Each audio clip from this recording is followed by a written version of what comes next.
কবিটি বাংলার পক্ষ থেকে সবাইকে স্বাগত। শিক্ষার্থীবৃন্দ, আশা করি আপনারা প্রত্যেকে ভালো আছেন, সুস্থ আছেন এবং কবিটি বাংলার সাথেই আছেন।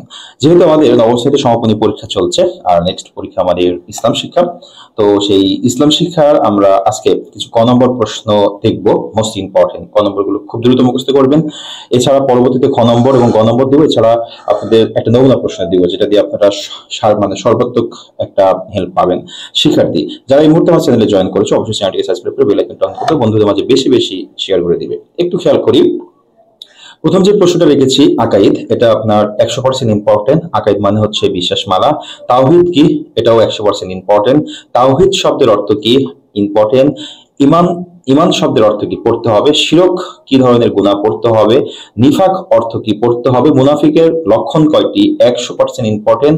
জাহান্নাম কি? আখিরাত শব্দের অর্থ কি? 100% ইম্পর্টেন্ট। সালাত অর্থ কি? ইবাদত শব্দের অর্থ কি? পড়তে হবে। ইসলামের মূল খুঁটি কয়টি? 100% ইম্পর্টেন্ট। তারপর কোন জনগোষ্ঠীর উপর হজ ফরজ নয়? মোটামুটি ইম্পর্টেন্ট। ফুরকান শব্দের অর্থ কি? 100% ইম্পর্টেন্ট। এছাড়া আমরা যদি দেখি জামিউল কুরআন অর্থ কি? পড়তে হবে। সূরা দোহা কোথায় নাজিল হয়? সূরা দোহা মক্কায় নাজিল হয়। আলোকে আখলাকে হামিদা অর্থ কি? Most important. তাকওয়া শব্দের অর্থ কি? 100% ইম্পর্টেন্ট, মুখস্থ করতে হবে। আখলাক কত প্রকার? 100% ইম্পর্টেন্ট। ধূমপান কি? 100% ইম্পর্টেন্ট।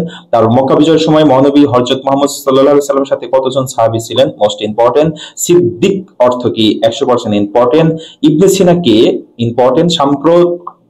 সাম্প্রদায়িক সম্প্রতি বলতে কি বোঝায়? 100% ইম্পর্টেন্ট। খিদমতে খালক অর্থ কি? পড়তে হবে। ইসলামী শরীয়তের মূল প্রথম উৎস কি? পড়তে হবে।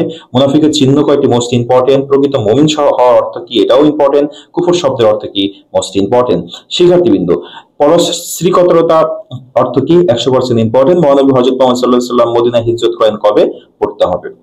এই হচ্ছে আপনাদের ক নম্বর কিছু প্রশ্ন দেখালাম।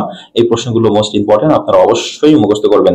আবারও বলছি, ইসলাম শিক্ষা মূল বইটা পড়বেন। হ্যাঁ, মূল বইটা পড়বেন। আর ক নম্বর তো আপনার মুখস্থ করতেই হবে, বানিয়ে লিখতে পারবেন না। ওকে, সবাই ভালো থাকবেন, সুস্থ থাকবেন, কবিটি বাংলার সাথেই থাকবেন। আল্লাহ হাফেজ।